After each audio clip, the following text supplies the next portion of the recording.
The alien ship descended through the toxic clouds of Zarian 7, its hull groaning under the pressure of the deadly atmosphere. Commander Nix Valdris gripped her command chair as warning lights flashed across the bridge. This planet was supposed to be uninhabitable, a graveyard world where no known species could survive more than minutes. "Radiation levels are off the charts," reported Cale Thorne, his blue-scaled fingers dancing across the scanner controls. "The air is pure poison, and those storms could melt our ship's armor." Nix nodded grimly.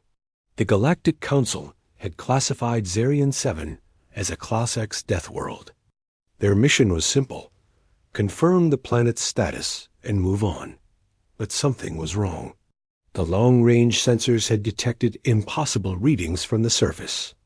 "Commander," Cale's voice cracked with disbelief, "I'm reading artificial structures and ... life signs." The bridge fell silent except for the hum of life support systems. Nix leaned forward, her violet eyes narrowing. "Show me." The main screen flickered to life, displaying a settlement nestled in a valley between jagged mountains. Buildings made of metal and stone dotted the landscape, connected by paths and surrounded by what looked like gardens. Smoke rose from chimneys, and moving figures could be seen walking between structures. "This is impossible," whispered Dr. Zara Quinn, the expedition's chief biologist. "Nothing can live down there. The very air burns through protective suits in minutes." Nix stood, her tall frame casting shadows across the control panels. "Take us down. Maintain full shields and prepare the environmental suits. We need to investigate this anomaly." As they descended, the settlement grew larger and more detailed. What they saw defied every scientific principle they knew. Gardens flourished in soil that should have been sterile. Creatures that looked like earth animals wandered freely. And in the center of it all, a figure stood watching their approach. The landing was rough, the ship's stabilizers struggling against the fierce winds. As the landing party prepared to disembark, Cale checked his readings one final time. "The figure is approaching our position," he reported. "It appears to be ... human." Nix felt her blood chill.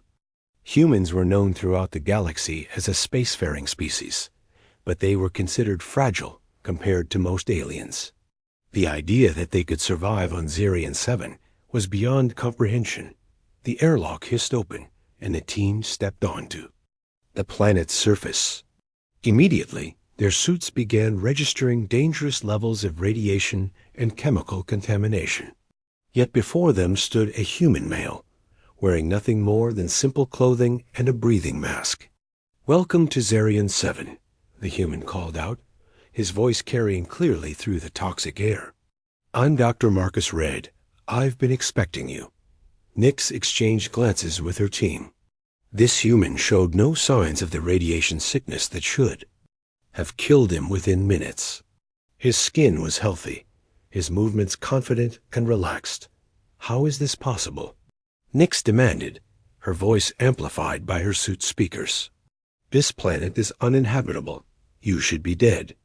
Marcus smiled, expression that seemed out of place on a world of death. "That's what everyone said when we first arrived.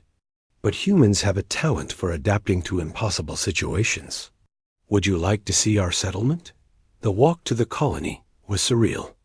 The alien team, encased in their protective suits, followed Marcus through paths lined with flowering plants. The human pointed out various features of their settlement with the casual air of a tour guide. "The atmospheric processors took 2 years to build," he explained, gesturing to a complex array of towers and pipes. "We don't make the air breathable so much as we make ourselves able to breathe it. Human physiology is remarkably adaptable with the right modifications." They passed a group of children playing in what appeared to be a school playground.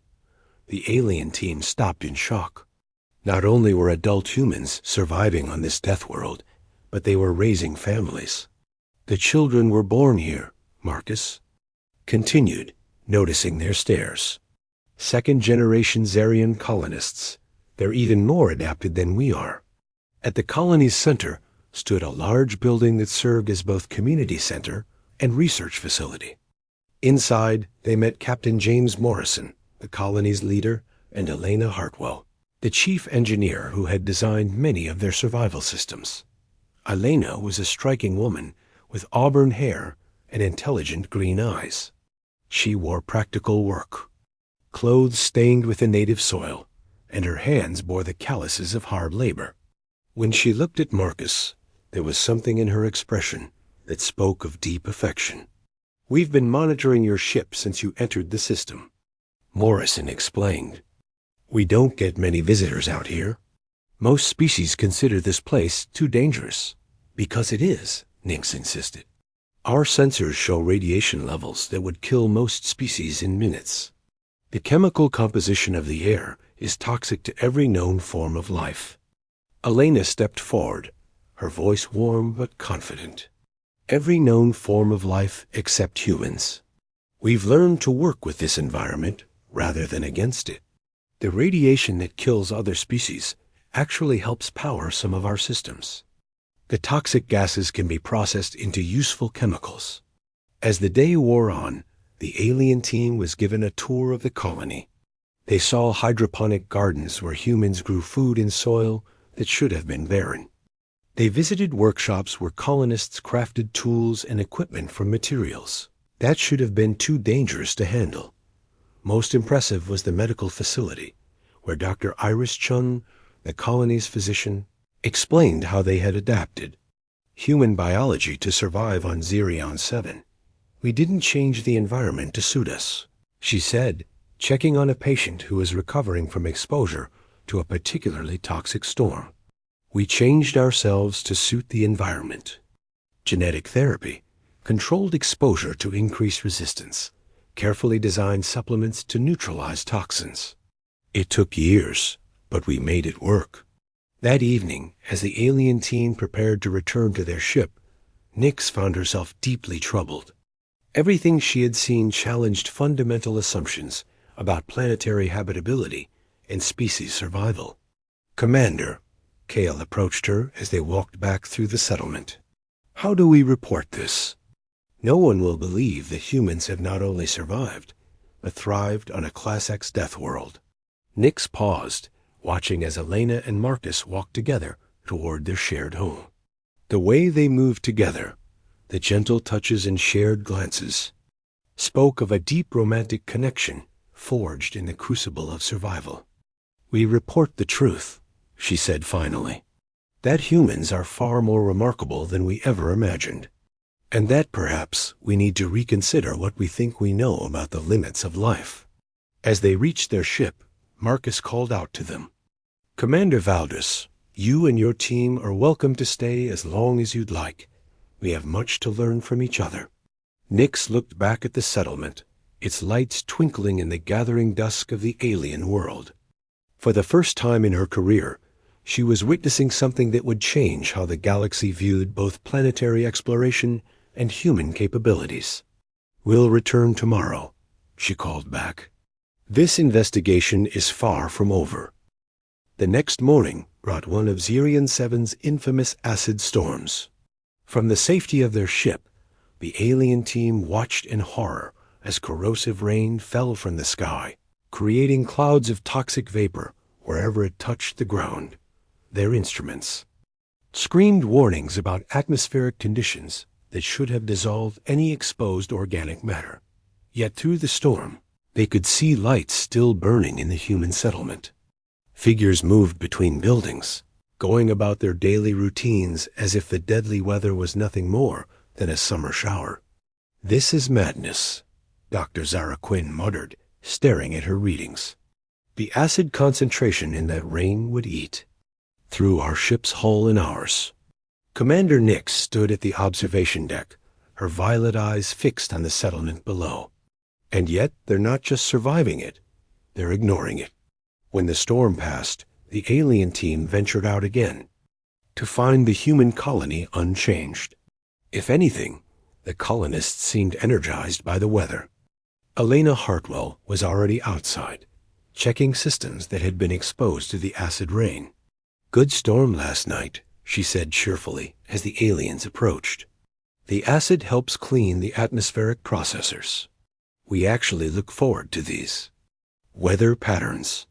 Marcus joined them, carrying a steaming cup of what appeared to be coffee. "The storms provide raw materials for our chemical synthesis systems. What you see as deadly weather, we see as a delivery system for useful compounds." Nix gestured to her team's heavy protective suits.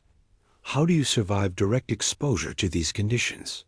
"Our equipment shows that even brief contact with the atmosphere should cause severe chemical burns."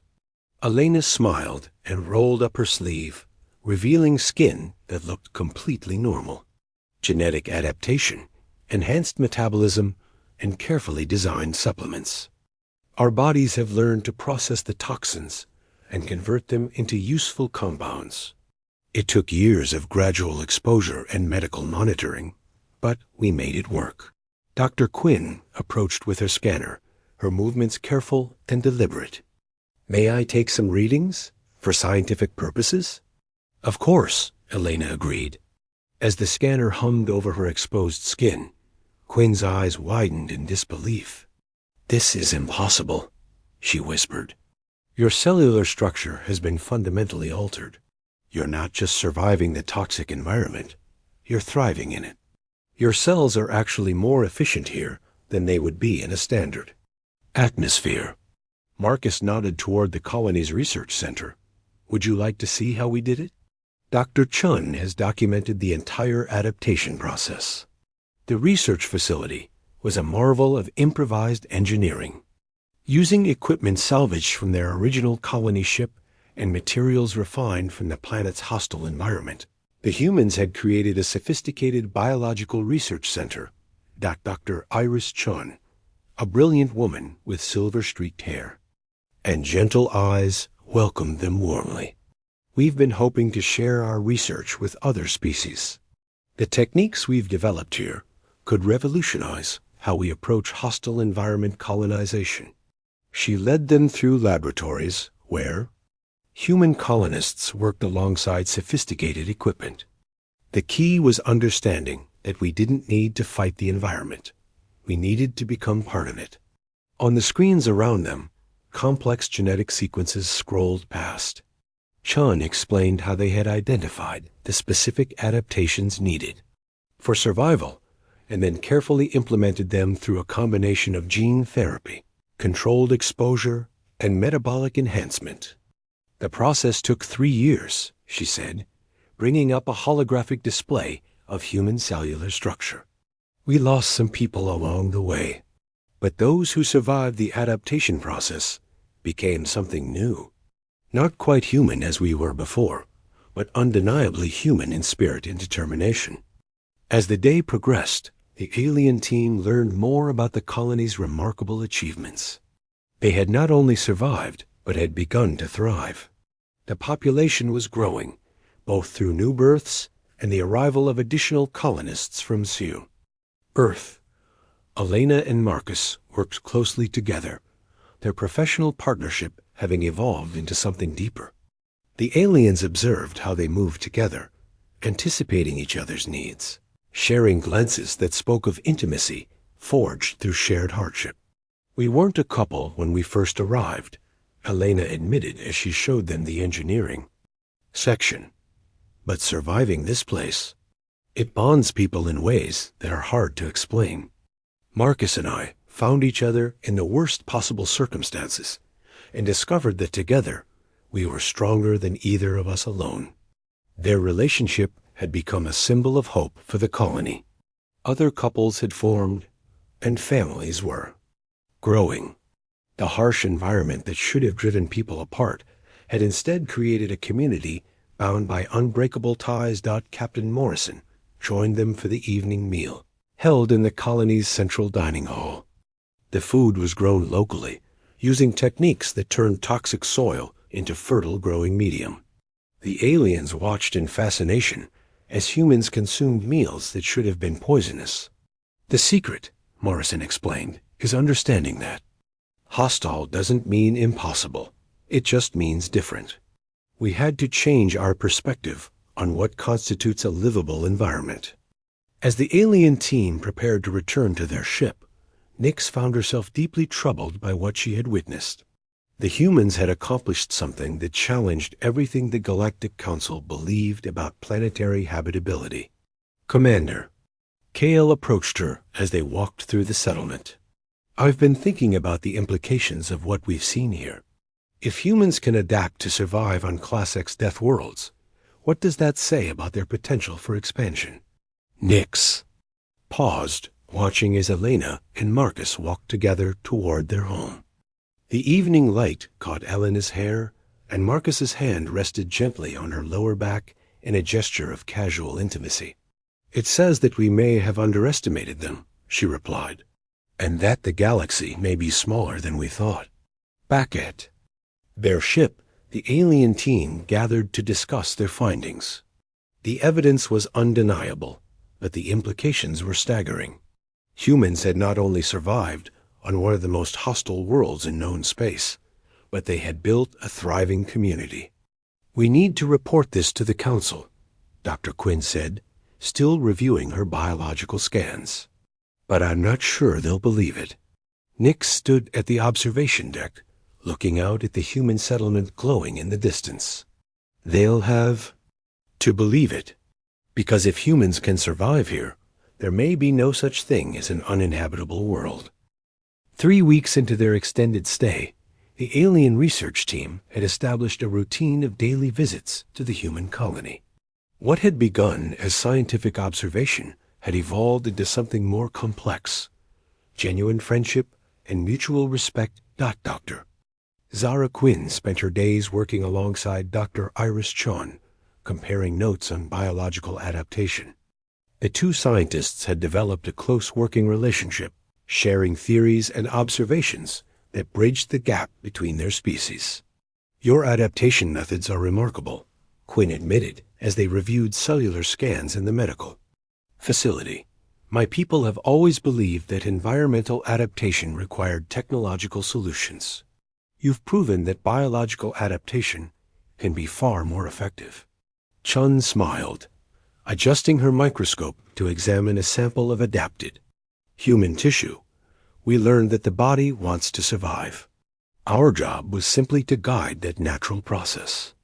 A key was patience and understanding that evolution doesn't always require thousands of years." Meanwhile, Cale Thorne had become fascinated with the colony's engineering solutions. He spent hours with Elena, studying how they had converted hostile environmental factors into useful resources. "This atmospheric processor," he said, running his scanner over the complex machinery, "it's brilliant in its simplicity. Instead of fighting the toxic atmosphere, you're using it as a raw material source." Elena laughed, her hands moving confidently over the controls. Marcus actually came up with the basic concept.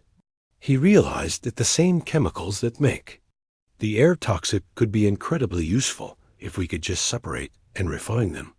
Their conversation was interrupted by Marcus himself, who approached carrying a tablet displaying atmospheric readings. "We've got another big storm coming in," he announced. "Should be here in about 6 hours. Elena's eyes lit up with excitement. "Excellent.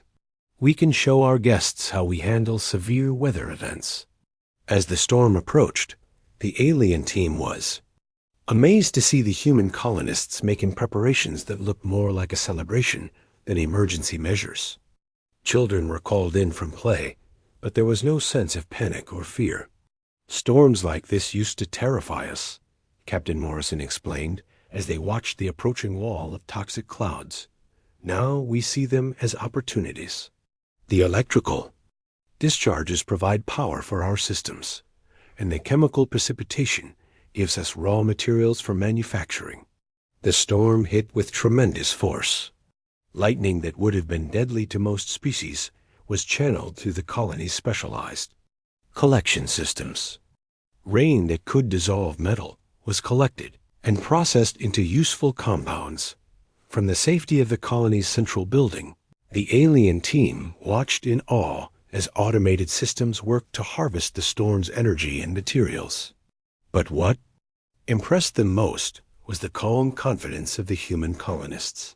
Children played games while adults monitored systems. Elena and Marcus worked together at a control station, their movements coordinated and efficient. When a particularly strong gust of wind caused a minor system overload, they responded as a team. Elena rerouting power while Marcus adjusted the collection arrays. They're not just surviving, Nix observed quietly to her team. They're using this hostile environment as a resource. They've turned a death world into a home.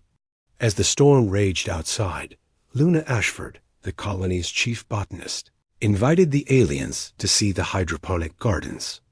The growing areas were located in the most protected part of the colony, but even here, the sound of the storm was a constant reminder of the world's hostility. We grow over 40 different types of crops, Luna explained, leading them through rows of thriving plants. Some are Earth species that we've adapted to local conditions. Others are native to Zarian 7 that we've learned to cultivate. The gardens were beautiful in their own way, with plants in colors that ranged from deep purple to bright gold. The alien team recognized some species that they had classified as decorative but inedible. Here, humans had learned to make them nutritious and safe. This purple fruit, Dr. Quinn said, pointing to a cluster of unusual berries, our analysis showed it contained compounds that are toxic to most species. Luna nodded. They were toxic to us too, initially, but we learned to process them properly. Now they're one of our most important vitamin sources. The adaptation process changed our metabolism enough that we can safely consume them. As the storm continued, the alien team found themselves drawn into the colony's social life. They shared meals with human families, learned about their customs and traditions, and began to understand that this wasn't just survival, it was the creation of a new culture.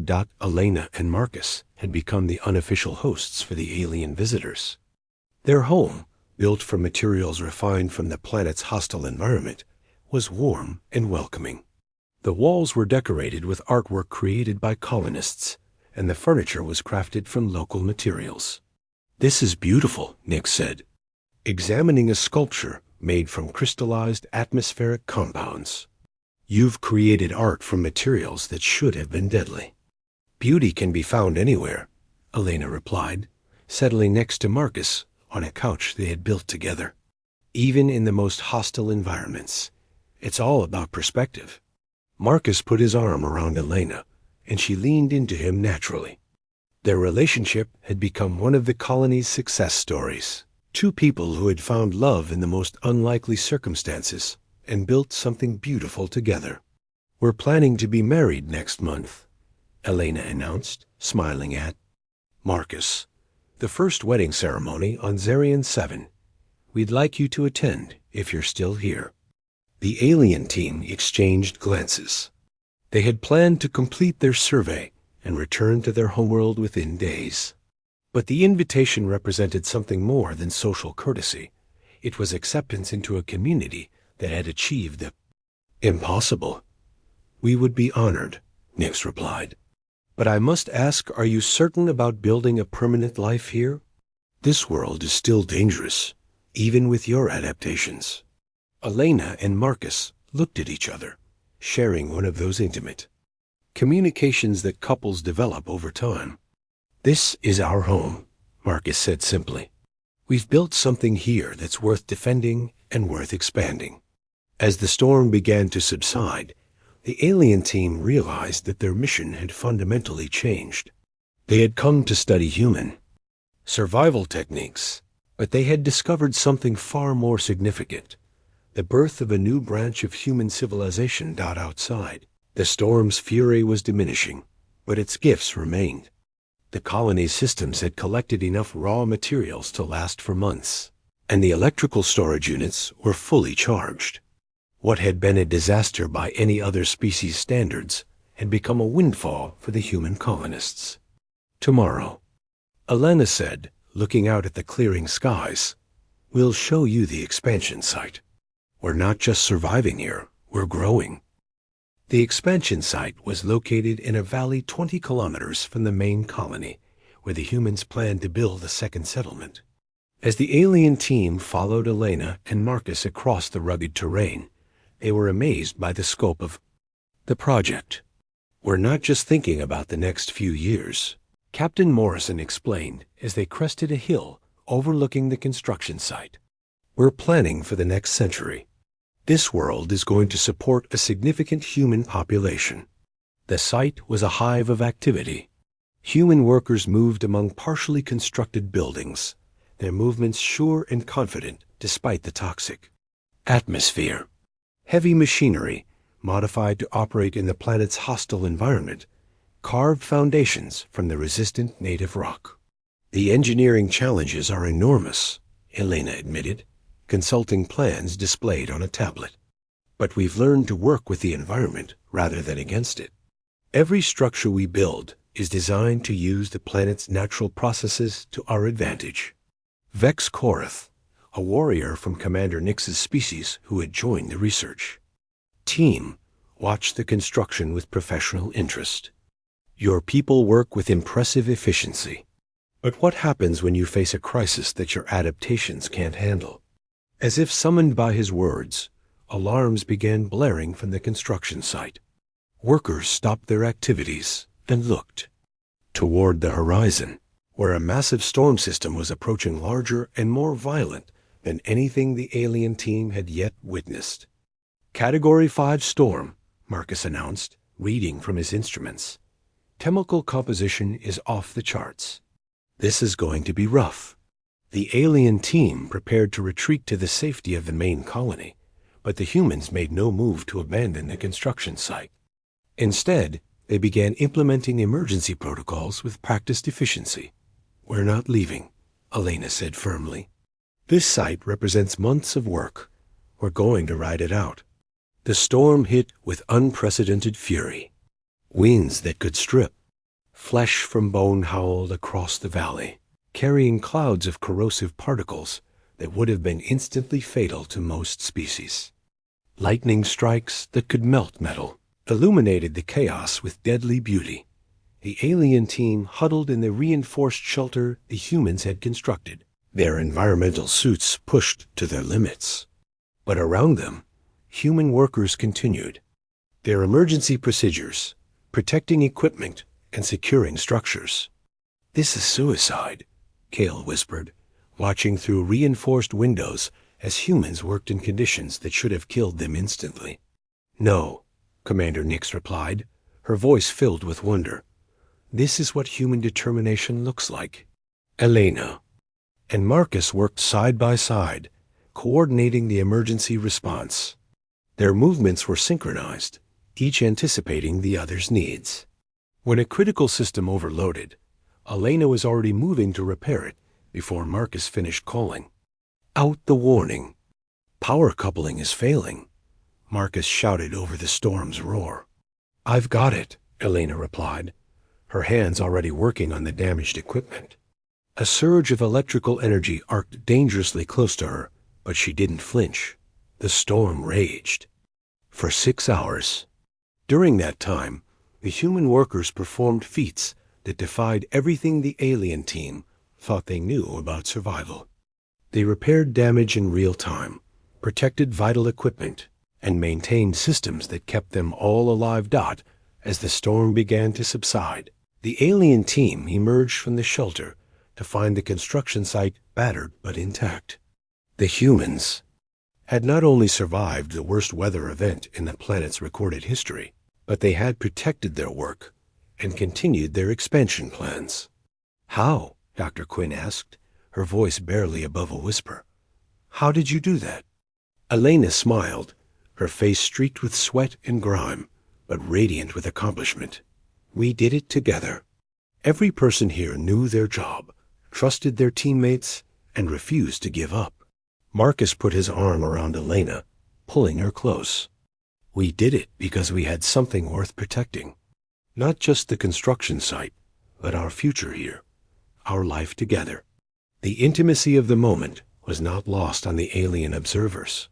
Here, in the aftermath of a storm that should have killed them all, two humans stood together, their bond strengthened by shared danger and mutual trust. That evening, as the alien team prepared their report for the Galactic Council, they struggled to find words that could convey what they had witnessed. The humans had not only survived impossible conditions, but had thrived in them. Commander, Vex Korath approached Nyx as she stood looking out at the human settlement. "I've been thinking about the implications of what we've seen here. If humans can adapt to survive on worlds like this, what does that mean for the rest of the galaxy?" Nyx was quiet for a long moment, watching lights twinkle in the distance where humans were building their future. "It means that the galaxy just got a lot more interesting and a lot more crowded." The next morning brought news that would change everything. A long-range communication from Earth announced that additional colony ships were en route to Zarian 7. The success of the first settlement had inspired a new wave of human expansion into previously uninhabitable worlds. "They're not just coming here," Captain Morrison explained as he shared the communication with the alien team. "They're targeting 12 other Class X worlds, planets that the Galactic Council has written off as uninhabitable." The implications were staggering. If humans could successfully colonize worlds that other species considered uninhabitable, the balance of power in the galaxy would shift dramatically. "We need to get this information to the Council immediately," Nyx said, her mind racing through the political and strategic implications. But first, there was a wedding to attend. Elena and Marcus had decided to move forward with their ceremony, making it a celebration not just of their love but of the colony's success and future. The ceremony was held in the colony's central plaza, with decorations made from materials refined from the planet's hostile environment. The entire community gathered to witness the union of two people who had found love in the most unlikely circumstances. As Elena and Marcus exchanged vows, promising to face whatever challenges the future might bring, the alien team realized they were witnessing something historically significant. This was not just a wedding, it was the founding moment of a new human civilization. "By the power vested in me by the colony charter," Captain Morrison pronounced, "I now pronounce you husband and wife." The kiss that followed was tender and passionate, a moment of pure human emotion in a place where such feelings should have been impossible. The crowd erupted in cheers, and the alien team found themselves applauding along with the humans. Later, as the celebration continued into the night, Commander Nyx found herself in conversation with the newlyweds. "You've built something remarkable here," she said, "but are you prepared for what comes next? When word spreads about your success, this world will become very important to a lot of people." Elena and Marcus exchanged a look, their fingers intertwined. "We're ready," Elena said simply. "This is our home, and we'll defend it. But we're also ready to share what we've learned with anyone who wants to build something better." As the alien team prepared to depart Zarian 7, they carried with them evidence that would reshape the galaxy's understanding of planetary habitability and human potential. But they also carried something more personal, the memory of a species that had looked at the impossible and decided to make it possible. 6 months after the alien team's departure, Zarian 7 had become one of the most talked about worlds in the galaxy. The Galactic Council's report on human survival and adaptation had sparked intense debate about planetary classification and species capabilities. Commander Nyx returned to find a world transformed. The single colony had grown into 3 separate settlements, connected by transport routes that carved through the planet's hostile terrain. The population had tripled, with new arrivals from Earth and other human worlds, bringing fresh skills and perspectives. "Welcome back, Commander," Elena greeted her at the landing pad. She was visibly pregnant now, her condition a testament to the colony's success in creating a truly livable environment for human life. Congratulations, Nick said, genuinely pleased. I take it the adaptations have been successful for childbearing as well?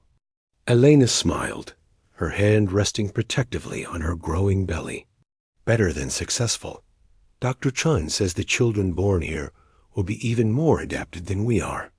They'll be true natives of Zarian 7. Marcus joined them, his face bright with pride and joy. We're expecting our first child in 3 months. The first baby born to parents who are both adapted to Zarian 7 conditions. The tour of the expanded colony was impressive. The humans had not only survived, but had created a thriving civilization. Schools had been established for the growing population of children. Art galleries displayed works created from local materials. Even recreational facilities had been built, including a sports complex where humans played games in conditions that would be lethal to most species. The key to our success, Captain Morrison explained as they visited the new industrial complex, has been understanding that adaptation isn't just about survival. It's about building a culture that can thrive in unique conditions. The industrial facility was a marvel of engineering, converting the planet's toxic atmosphere into useful products. Chemicals that would kill most species were refined into materials for construction, manufacturing, and even artistic expression. We're not just self-sufficient, Elena explained, showing them the production figures. We're actually exporting materials to other human worlds. Some of the compounds we produce here can't be manufactured anywhere else in the galaxy. Dr. Iris Chun had established a research institute dedicated to studying adaptation techniques. Scientists from across human space came to learn the methods that had made Zarian 7 habitable. We've had inquiries from other species, Chun revealed. They want to know if our techniques can be applied to their biology. We're beginning to think that the answer might be yes. The implications were staggering. If the human adaptation techniques could be modified for other species, it would revolutionize galactic colonization. Worlds that had been considered uninhabitable might become new frontiers for multiple species. The Galactic Council wants to establish a research station here, Nix revealed. They're finally ready to admit that human adaptability might be the key to expanding into previously uninhabitable sectors. At evening, the alien team was invited to a special celebration. Elena and Marcus were renewing their vows in a ceremony that would include elements from both human and alien traditions. It was a symbol of the growing cooperation between species. A ceremony took place in the colony's botanical garden, surrounded by plants that had been modified to thrive in Zarian 7's unique environment. The decorations included artwork created by both human and alien artists, representing the cultural exchange that had begun with their first contact 1 year ago. Alana said as she and Marcus stood before the assembled crowd, "We were two people trying to survive in impossible conditions. Today, we're part of a community that has not only survived, but flourished." Marcus took her hands, his voice carrying clearly in the toxic air that had become their home. "We've learned that love can grow anywhere, that families can thrive in the most challenging circumstances, and that the impossible is just another word for undiscovered." As they kissed, sealing their renewed commitment to each other, the crowd erupted in celebration. Humans and aliens applauded together, united in their appreciation for what had been accomplished. Later, as the celebration continued, Nix found herself in conversation with Vex Korath, who had returned with the research team. "What do you think will happen next?" she asked. Vex looked out over the thriving colony, where humans and aliens worked together on projects that would have been unimaginable just months earlier. "I think this is just the beginning," he said. "If humans can adapt to survive here, and if we can learn from their techniques, the galaxy is going to become a much more interesting place." The future seemed bright with possibility. Plans were already underway for joint human-alien colonies on other challenging worlds. The techniques developed on Zirion 7 were being adapted for different species and environmental conditions. Elena and Marcus's child would be born into a world where the impossible had become routine, where love had flourished in the most unlikely circumstances, and where the cooperation between species pointed toward a future filled with infinite potential. As the alien team prepared to depart once again, they carried with them more than scientific data. They carried the story of a species that had looked at the deadliest world in the galaxy and decided to call it home. They carried the memory of love growing in toxic soil and families thriving in impossible conditions. But most importantly, they carried the knowledge that the galaxy was full of worlds waiting to be transformed by the power of adaptation, determination, and hope. The settlement on Zirion 7 continued to grow, its lights twinkling in the distance as a beacon of what was possible when species worked together to overcome the impossible. And in the quiet moments between the storms, Helena and Marcus stood together, watching their world transform and knowing that they had been part of something truly extraordinary. Their love story had become the foundation of a new civilization. Proof that even in the most hostile environments, life finds a way to not just survive, but to flourish.